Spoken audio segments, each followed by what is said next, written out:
तो चलिए दोस्तों, अब हम लोग फटाफट क्वेश्चंस लगा लेते हैं जो आपके सीजीएल और सीएचएसएल एग्जाम में आए हुए हैं, यानी कि ये सारी के सारे प्रीवियस ईयर क्वेश्चंस हैं। Which of the following is a popular cloud storage service on the internet? Microsoft Word, Google Drive, Adobe Photoshop, Internet Explorer। दोस्तों इसका सही उत्तर है गूगल ड्राइव। जैसा कि हम लोगों ने देखा, माइक्रोसॉफ्ट वर्ड जो है ये वर्ड प्रोसेसिंग सॉफ्टवेयर है। अडोबी फोटोशॉप आपको फोटो मैनिपुलेशन एप्लीकेशन सॉफ्टवेयर है। उसके बाद इंटरनेट एक्सप्लोरर ब्राउजिंग सॉफ्टवेयर है। Which of the following types of firewall operates at the network layer to examine the incoming and outgoing packets?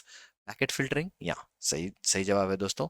दोस्तों network layer पे जो firewall होता है वहां पे इनकमिंग और आउटगोइंग पैकेट्स को जो ऑपरेट करता है वो होता है पैकेट फिल्टरिंग।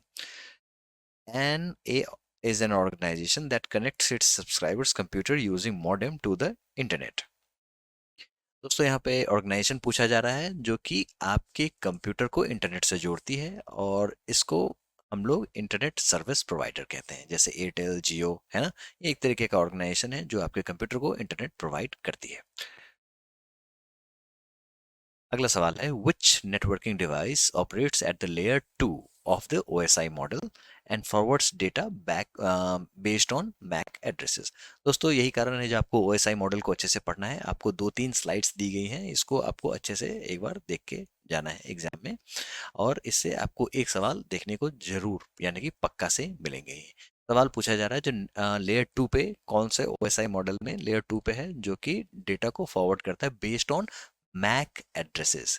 दोस्तों जैसा कि हम लोगों ने देखा, हब जो है ये फिजिकल एड्रेस पे ये करता है, काम करता है, और इसी का जो स्मार्ट वर्जन स्विच जो है ये आपको डेटा लिंक पे काम करता है, जहाँ पे MAC address, network interface card, इन सभी का इस्तेमाल होता है। तो राइट आंसर इज स्विच। ठीक है दोस्तों, राउटर जो है ये ओएसआई लेयर 3 पे काम करता है ना, यानी कि नेटवर्क।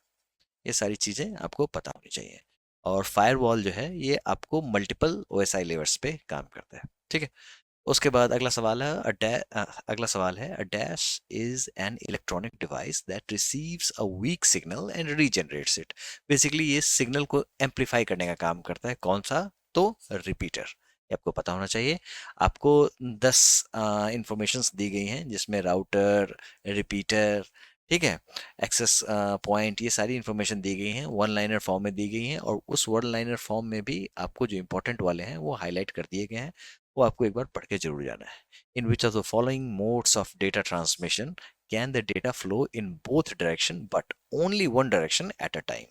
दोस्तों यहाँ पे बात हो रही है हाफ ड्यूप्लेक्स की। हम लोगों ने सिंप्लेक्स में देखा था जो डेटा ट्रांसफर एक डायरेक्शन में ही होता है, ठीक है, जिसका एक एग्जाम्पल है कीबोर्ड।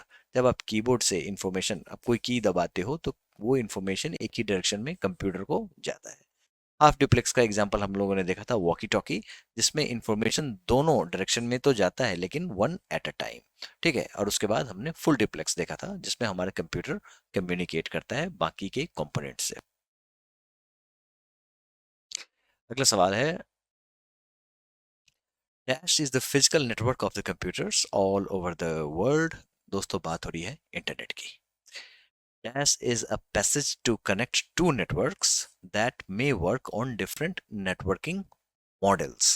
दोस्तों यहाँ पे दो डिफरेंट नेटवर्किंग मॉडल्स हैं, दोनों की लैंग्वेज भी अलग है, ठीक है, और इसको कनेक्ट करने का काम जो है वो गेटवे करता है। ठीक है।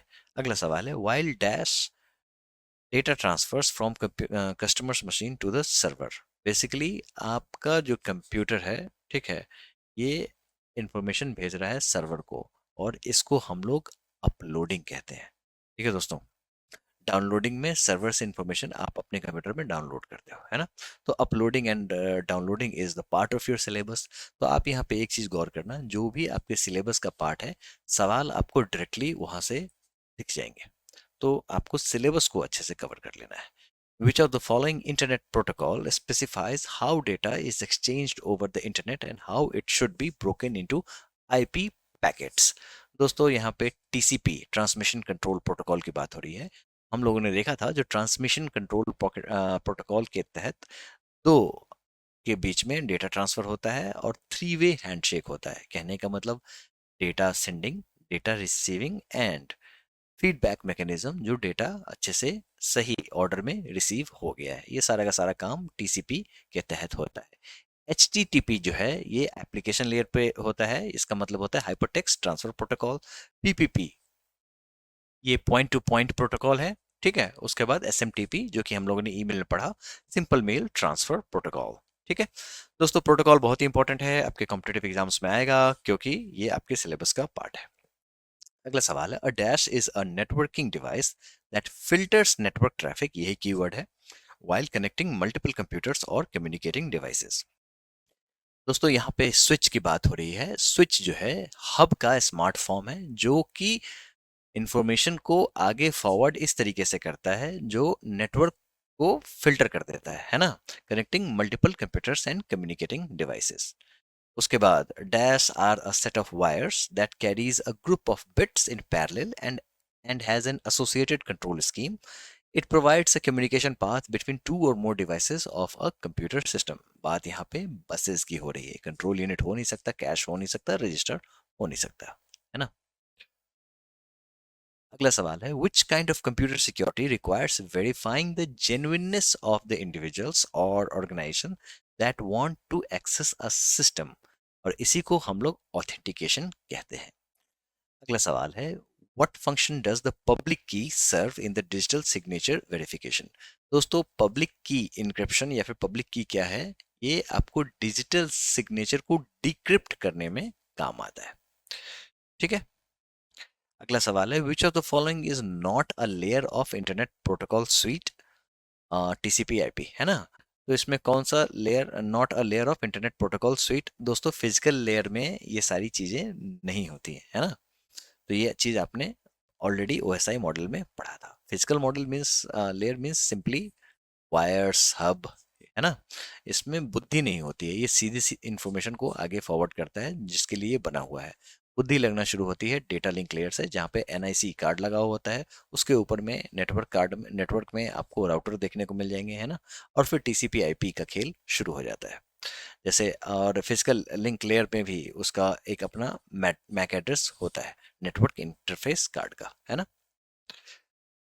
What is a firewall in the context of network security, a hardware device used to boost network performance. ऐसा तो नहीं है। A type of malware that spreads through email attachment, बिल्कुल नहीं।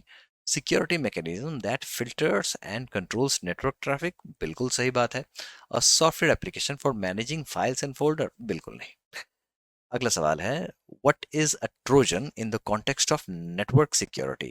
दोस्तों ट्रोजन के बारे में हम लोगों ने ऑलरेडी पढ़ा। अब ट्रोजन की खासियत क्या होती है, जो ये आपको कोई जेन्युइन सॉफ्टवेयर की का रूप ले लेता है ना, उसके आड़ में ये छुपा हुआ काम करता है, ठीक है। तो यानी कि डिसगाइज जो है ना, ये कीवर्ड है। Malicious software disguised as legitimate software to gain unauthorised access, है ना।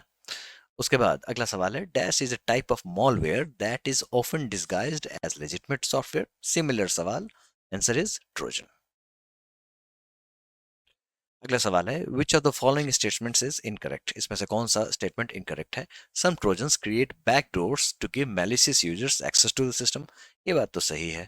Trojan spreads through the user interaction such as opening an email attachment or downloading and executing a file from the internet, बिल्कुल सही बात है। हम लोगों ने शुरुआत ही इस चीज से की थी, इस चीज को पढ़ने से जो सोर्स क्या हो सकते हैं साइबर अटैक्स के। उसके बाद ट्रोजन लुक्स लाइक अ लेजिटमेट सॉफ्टवेयर, बिल्कुल सही बात है, वो अभी हम लोगों ने देखा जो किस तरीके से डिस्गाइज करता है। Trojan self replicates and infects other files, ये बात गलत है। सेल्फ रेप्लिकेशन आपको वायरस में देखने को मिलता है ना, ट्रोजन में नहीं। अगला सवाल है, once dash has infected a substantial number of computer systems, it generates revenue either by displaying advertisement or pay per click mechanism to charge its clients against the number of clicks on their displayed ads। दोस्तों यहाँ पे बात adware की हो रही है ना। Adware इसी मेथोडोलॉजी पे काम करता है। एडवेयर का मोडस ऑपरेंडी यही है। Dash viruses are embedded in the system's memory so it can be reactivated if the original virus is deleted। बात यहाँ पे रेसिडेंट होती है, ठीक है दोस्तों। तो ये आपको पता होना चाहिए, ये वायरस का ही रूप है।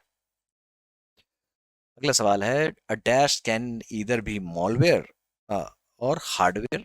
ओके, कंपैरिजन बड़ा यूनिक है।